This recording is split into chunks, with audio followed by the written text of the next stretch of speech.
जी अस्सलाम वालेकुम। उम्मीद है कि आप सब लोग खैरियत से होंगे। पाकिस्तान तहरीक इंसाफ और हुकूमत के दरमियान इस वक्त मुज़ाकरात की बातचीत हो रही है। आज शेर अफजल मरवत साहब ने भी पार्लियामेंट के अंदर उस हवाले से कुछ बातें की, कुछ दीगर लोगों ने भी की। हुकूमत ने भी कहा कि जी बड़ी अच्छी बातें हो रही हैं और ठंडी हवा का झोंका, इस तरह की बहुत सारी चीजें डिस्कस हुई। क्या इस वक्त पाकिस्तान तहरीक इंसाफ और हुकूमत के दरमियान मुज़ाकरात कोई बामानी मुज़ाकरात हो सकते हैं? मेरा नहीं ख्याल। मतलब मुज़ाकरात का मतलब तो ये है कि पाकिस्तान तहरीक इंसाफ कहती है कि जनाब हमारा मैंडेट वापस करो, वो ये कहते हैं ये 18 सीटों के ऊपर इन्होंने हुकूमत बनाई हुई है।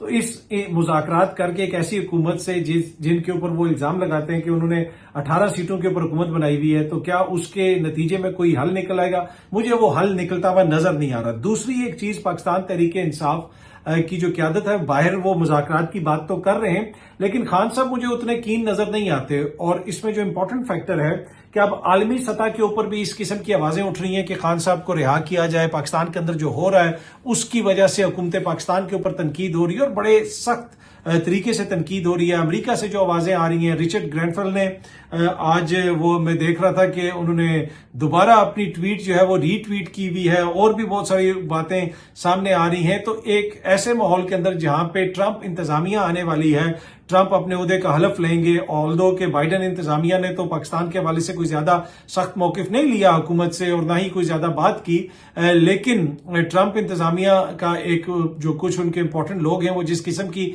बातें कर रहे हैं, लगता है इस तरह कि आने वाले दिनों में हुकूमत पाकिस्तान के ऊपर दबाव आ सकता है। तो एक ऐसे मौके के ऊपर अगर मुज़ाकरात होते हैं और मुज़ाकरात के नतीजे में कोई चीजें स्ट्रीमलाइन होती हैं तो उससे तो यकीनन हुकूमत को फायदा होगा और हुकूमत की ख्वाहिश भी होगी। तो वो ख्वाहिश हुकूमत की तरफ से हमें ज्यादा नजर आनी चाहिए। तहरीक इंसाफ तो जहां पे खान साहब अब 500 से ज्यादा दिन हो चुके हैं, वो जेल के अंदर हैं, कुछ दिन और भी रह लेंगे तो क्या फर्क पड़ेगा। और हुकूमत ने मुज़ाकरात के नतीजे में तो उनको छोड़ना नहीं है, लेकिन हाँ अगर दबाव पड़ता है हुकूमत के ऊपर तो क्या फिर कोई सूरत हाल तब्दील हो सकती है? क्या फिर कुछ ऐसी पेशरफ्त हो सकती है कि शायद चीजें किसी सेटलमेंट की तरफ जाएं? तो मुज़ाकरात अगर होते हैं इस वक्त तो मुझे वो बामानी होते हुए नजर नहीं आ रहे, लेकिन हाँ अगर आलमी सतह के ऊपर कोई प्रेशर पड़ता है तो पाकिस्तान तहरीक इंसाफ तो पहले ही कहती है जी घड़ियां तुम्हारी हैं, टाइम हमारे पास है। और अब वैसे भी 20 जनवरी करीब आ रहा है और जिस किस्म की चीजें हम सुन रहे हैं तो पाकिस्तान तहरीक इंसाफ के लिए कोई इशू तो नहीं होना चाहिए।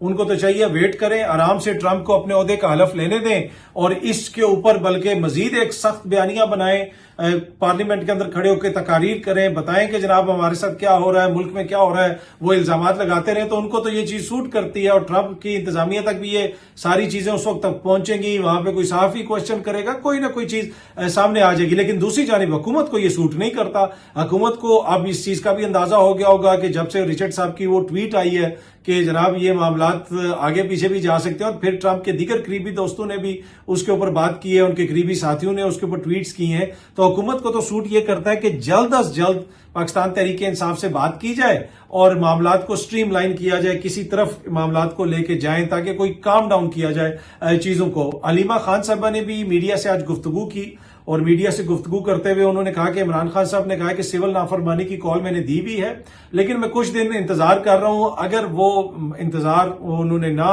कोई मामलात हल हुए, हमारे मुतालबात को हुकूमत ने नहीं माना, दो जो उनके मुतालबे हैं, तो उसके बाद फिर हम सिविल नाफरमानी की कॉल दे देंगे, ओवरसीज पाकिस्तानियों को कहेंगे कि आप मुल्क में पैसा वापस ना भेजें। उसके साथ साथ उन्होंने ये भी कहा कि इस वक्त जो मुल्क के हालात हैं, हुकूमत गिरने के बाद लाखों लोग जो है वो खतरे गुर्बत से नीचे जा चुके हैं। इसी तरीके से लोगों को माशी मुश्किलात का सामना करना पड़ रहा है और ओवरसीज जो पाकिस्तानी, अगर मैंने उनको कहा कि आपने पैसे नहीं भेजने तो वो तो खुशी खुशी तैयार हो जाएंगे कि पैसे हम पाकिस्तान में ना भेजें। उन्होंने ये भी कहा, अलीमा खान साहिबा ने कहा कि जो उन्होंने मीडिया से बात की, उन्होंने कहा कि आप जो है हुकूमत वाले जो या फिर जो हुक्मरान है वो अपने डॉलर लेके मुल्क से बाहर चले जाते हैं और गरीब मेहनत कश मजदूर बाहर काम करके डॉलर पाकिस्तान में बेचते हैं।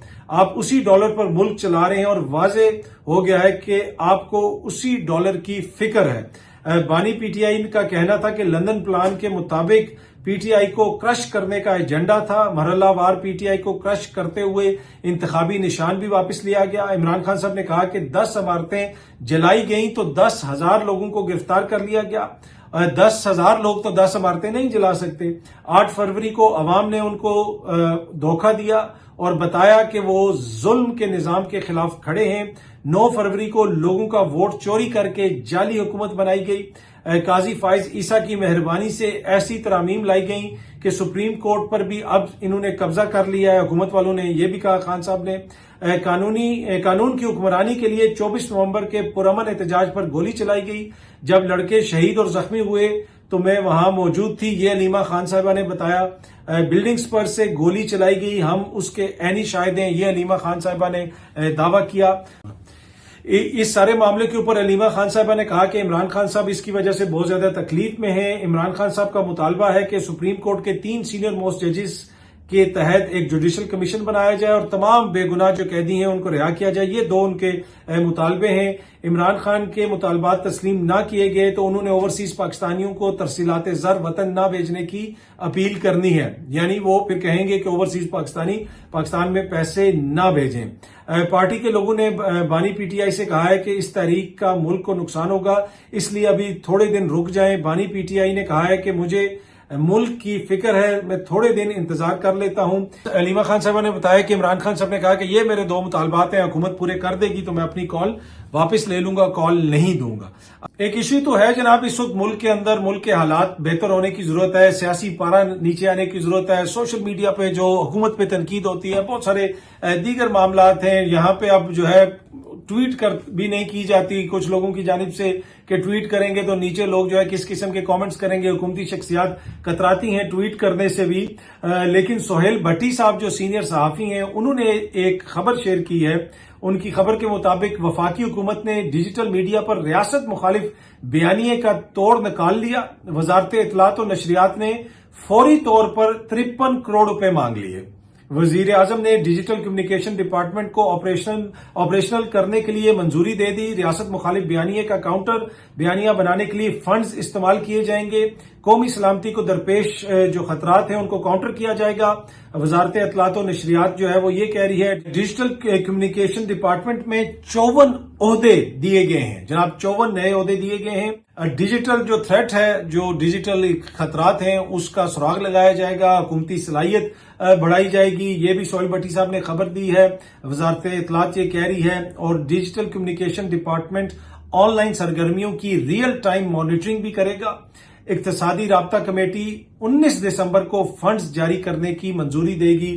جناب یہ سہیل بھٹی صاحب کی خبر ہے، 53 کروڑ روپیہ مانگ لیا ہے۔ اس سے اب دیکھیں گے آپ کے جناب ٹوٹل ڈیجیٹل میڈیا پہ سب کچھ حکومت کی مرضی کے مطابق ہوگا اور تمام خطرات کو کنٹرول کر لیا جائے گا۔ میرا نہیں خیال ایسا نہیں ہوتا۔ یہ ہاں نوکریاں کچھ لوگوں کی ضرور لگ جائیں گی، 53 کروڑ پہ آئے گا، نئے عہدے بن جائیں گے، پیسہ بانٹا جائے گا۔ بھائی ڈیجیٹل میڈیا کے اوپر اگر کوئی آپ کنٹرول کر سکتے ہیں تو وہ آپ تبھی کر سکتے ہیں جب آپ عوام کو اپنے ساتھ کر لیں۔ عوام کی میجورٹی آپ کے ساتھ ہوگی تو ڈیجیٹل میڈیا کو آپ رول کریں گے، وہاں پہ آپ کا بیانیہ ہوگا۔ اگر وہاں پہ آپ کے ساتھ عوام نہیں ہوگی تو سیاسی طور پہ تو آپ کسی طرح بھی اس کو کنٹرول نہیں کر سکتے۔ ہاں باقی اگر ڈیجیٹل میڈیا پہ کوئی ملک اور قوم کے خلاف سازش ہو رہی ہے تو اس کی ضرور تحقیقات ہو، ان لوگوں کو ضرور پکڑا جائے، لیکن اگین ہر کوئی یہاں پہ آکے نئے فارمولے پیش کرتا ہے۔ کبھی فائر وال کی خبر آتی ہے، کبھی اس چیز کی خبر آتی ہے، کبھی وی پی این کی کوئی بات آتی ہے، لیکن یہ ساری باتیں جو ہے نا ان کا نچوڑ یہ نکلتا ہے کہ حالات ویسے کے ویسے ہی رہتے ہیں۔ میں ہمیشہ کہتا ہوں اور اب دوبارہ یہ عرض کروں گا کہ جو سوشل میڈیا کے اوپر ہو رہا ہے یا پھر جو آگے پیچھے ہمیں نظر آتا ہے یہ ساری علامات ہیں، یہ بیماری نہیں ہے۔ بیماری یہ ہے کہ عوام کے مینڈیٹ کا احترام نہیں کیا جاتا۔ عوام کے مینڈیٹ کا احترام کریں، آئین اور قانون کی عملداری ہو ملک کے اندر ہر شعبے میں، تو آپ کو ہر طرف ہی جو ہے وہ چیزیں بہتر نظر آئیں گی۔ باقی یہ اچھی خبر ہے جناب جن کو یہ فنڈنگ ملے گی 53 کروڑ روپیہ، تو اس کے بعد تو جناب سوشل میڈیا بالکل حکومت کے جس جو ہے نا خواہشات کے مطابق چلے گا۔ دیکھتے ہیں جناب، یہ کہہ رہے ہیں اب سہیل بھٹی صاحب کی خبر ہے کہ اسی مہینے فنڈنگ ہو جائے گی، تو 1-2 مہینے کے بعد ہم دیکھ لیں گے کہ جناب اس فنڈنگ کا کیا نتیجہ نکلا۔ پہلے فائر وال اور جو دیگر چیزوں کی بات ہوتی تھی اس کا جو نتیجہ نکلا ہے وہ بھی ابھی ہمارے سامنے ہے۔ بہت جلدی آپ سب دوستوں سے دوبارہ ملاقات ہوگی۔ Thank you very much.